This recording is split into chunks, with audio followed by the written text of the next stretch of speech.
Hello friends, welcome to my YouTube channel Swarita classes. So कैसे हैं आप सब? I hope you all are good. तो आज के टॉपिक ऑफ डिस्कशन है हमारा MRTP एक्ट 1969। तो स्टार्ट करते हैं।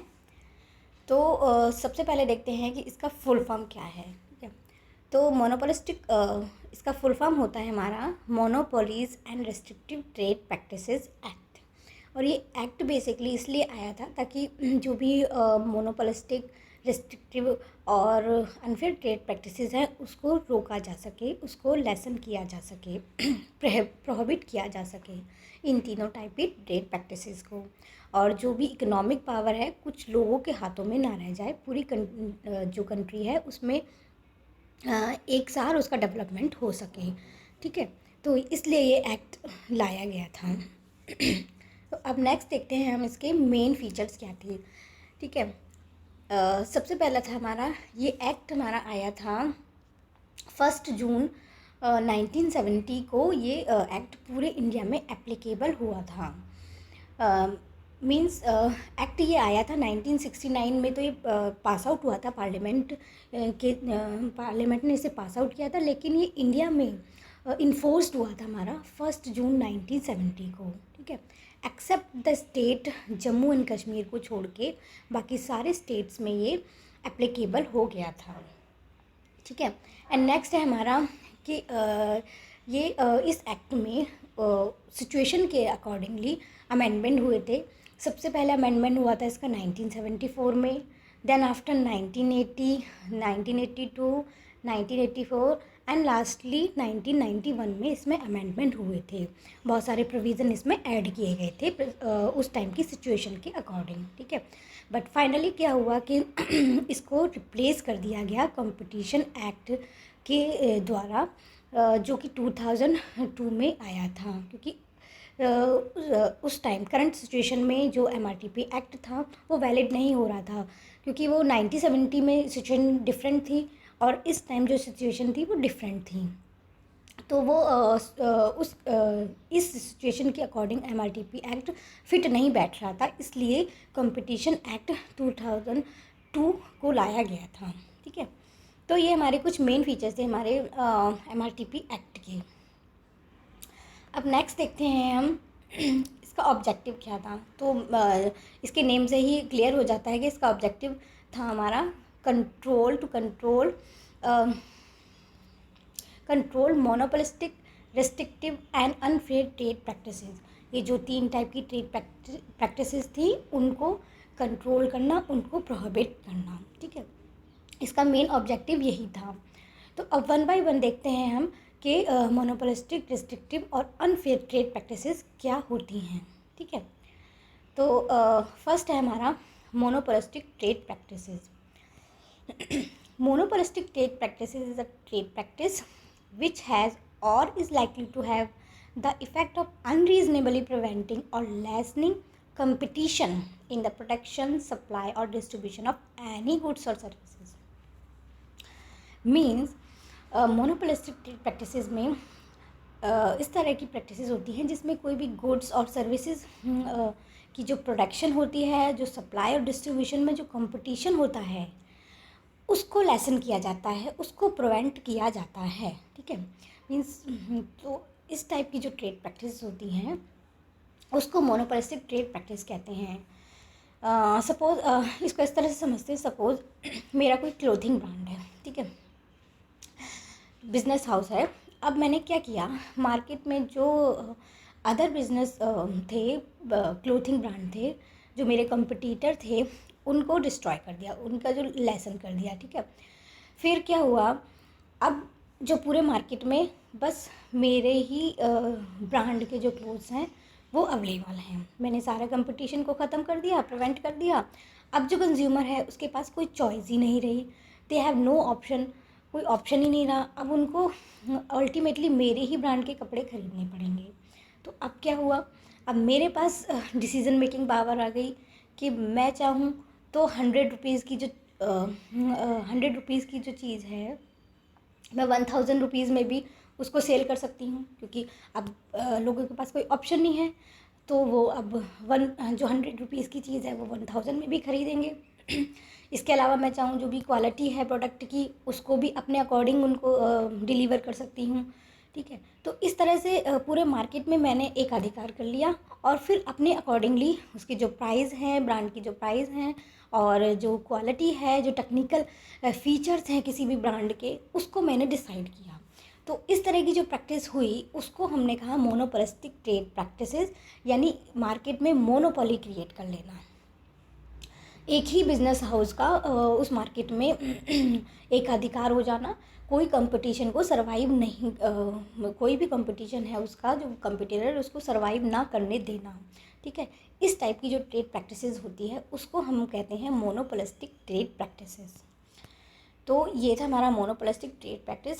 नेक्स्ट है हमारी रेस्ट्रिक्टिव ट्रेड प्रैक्टिसेस। तो रेस्ट्रिक्टिव ट्रेड प्रैक्टिसेस होती है हमारी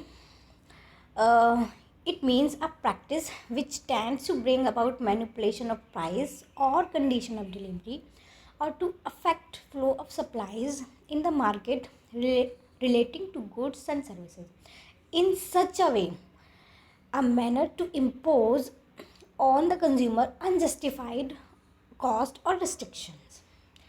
अब ये थी डेफिनेशन जो एक्ट में दी गई थी। अब इसको इजी टर्म में समझते हैं। रेस्ट्रिक्टिव ट्रेड प्रैक्टिसेस वो प्रैक्टिसेस होती हैं जब कोई भी सप्लायर या कोई भी बिजनेस हाउस जो हमारे प्रोडक्ट हैं, जो गुड्स या सर्विसेज हैं, उसकी जो फ्लो ऑफ सप्लाई है या फिर कंडीशन ऑफ डिलीवरी है उसको इस तरह से मैनिपुलेट करते हैं ताकि जो हमारा कंज्यूमर है उसको अनजस्टिफाइड कॉस्ट पे करना पड़े, उसको अनजस्टिफाइड कॉस्ट पे करना पड़े उस गुड्स और सर्विसेज में। इस टाइप की जो ट्रेड प्रैक्टिसेस हैं उसको हम कहते हैं रेस्ट्रिक्टिव ट्रेड प्रैक्टिस। इसको इस तरह से समझते हैं कि अभी पिछले दिनों मार्केट में प्याज की जो कीमत थी वो 120 रुपये पर केजी तक चली गई थी, जो कि प्याज 30 रुपये और 40 रुपये में इजीली हम उसको परचेज़ कर सकते थे, वो 120 तक चला गया था। उसका एक रीज़न ये था कि क्या हुआ, जो सप्लायर थे उन्होंने जो मार्केट में जो उस ओनियन की डिमांड थी उसके अकॉर्डिंग सप्लाई ना की। मीन्स सपोज़ मार्केट में 100 केजी ओनियन की डिमांड है, ठीक है, बट उन्होंने जो सप्लायर थे उन्होंने 20 केजी ही सप्लाई किया। तो देखो कितना डिमांड और सप्लाई में कितना गैप आ गया।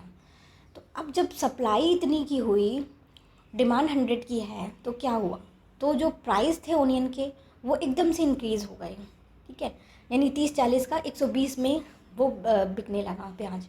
अब क्या हुआ, अब सप्लायर ने देखा कि भाई जो प्याज है अब तो इतना रेट में बिकने लग गया है, तो अब उन्होंने जो रिमेनिंग जो उन्होंने स्टोर करके रखा था ओनियन को, जो 80 केजी जो उन्होंने स्टोर करके रखा था, अब वो मार्केट में सेंड कर दिया, सप्लाई कर दिया at the rate of 120 KG.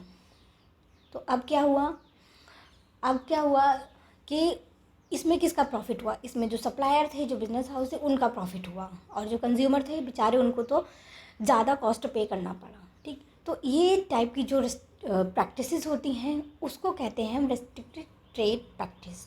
ये टाइप की जो प्रैक्टिस है उसको भी रोकने के लिए MRTP एक्ट लाया गया था, ठीक है। आई होप आपको ये पूरा क्लियर हो गया होगा कि what is restrictive trade practice और what is monopolistic trade practice. Okay, अगर कोई भी डाउट हो तो कमेंट सेक्शन में पूछ लीजिएगा, ओके। नेक्स्ट होता है हमारा अनफेयर ट्रेड प्रैक्टिस। अब इसमें क्या होता है, देखो, unfair trade practice is the deceitful and misleading representation of goods and services which portrays a false image of the product.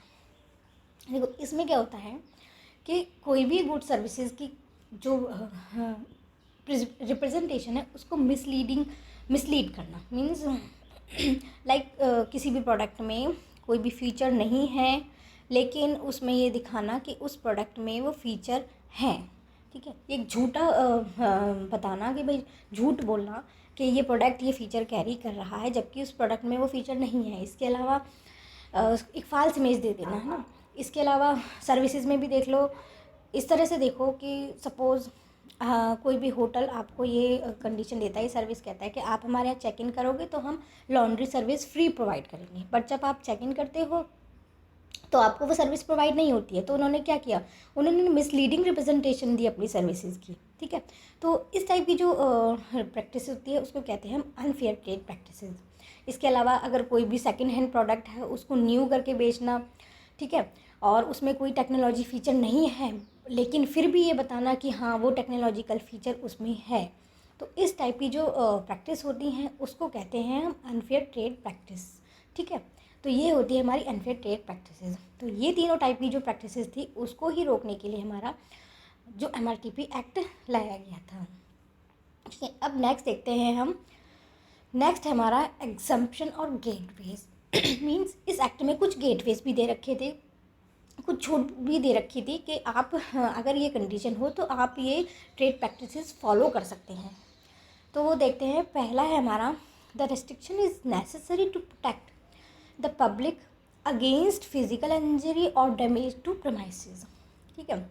Means अगर रिस्ट्रिक्शन ये इस टाइप की ट्रेड प्रैक्टिसेस नेसेसरी हैं ताकि जो पब्लिक है उसको फिजिकल इंजरी से प्रोटेक्ट किया जा सके या फिर जो प्रमाइसेस है उनको डैमेज को रोका जा सके, तो ये हम प्रैक्टिस को फॉलो कर सकते हैं, ठीक। नेक्स्ट है हमारा the restriction is necessary to contract anti competitive measure taken by a person, ठीक है। मीन्स अगर किसी पर्सन ने अपने एंटी कम्पिटिटिव मेजर जो उसके कंपटीशन ने टेकन किया है उसको काउंटर करने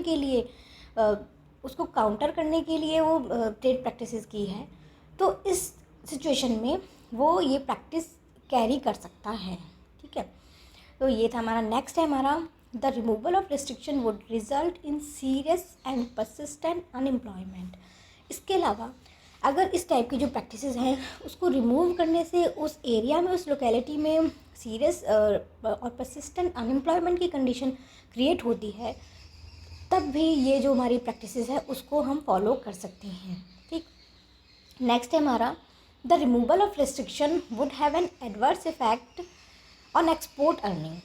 मीन्स अगर हम ये ट्रेड प्रैक्टिसेस को ख़त्म करते हैं तो जो हमारी कंट्री की जो एक्सपोर्ट अर्निंग है उसमें एडवर्स इफेक्ट होता है, वो अगर कम होती हैं तब भी हम ये जो रेस्ट्रिक्टिव या फिर मोनोपोलिस्टिक ट्रेड प्रैक्टिसेस हैं उसको फॉलो कर सकते हैं, ठीक है।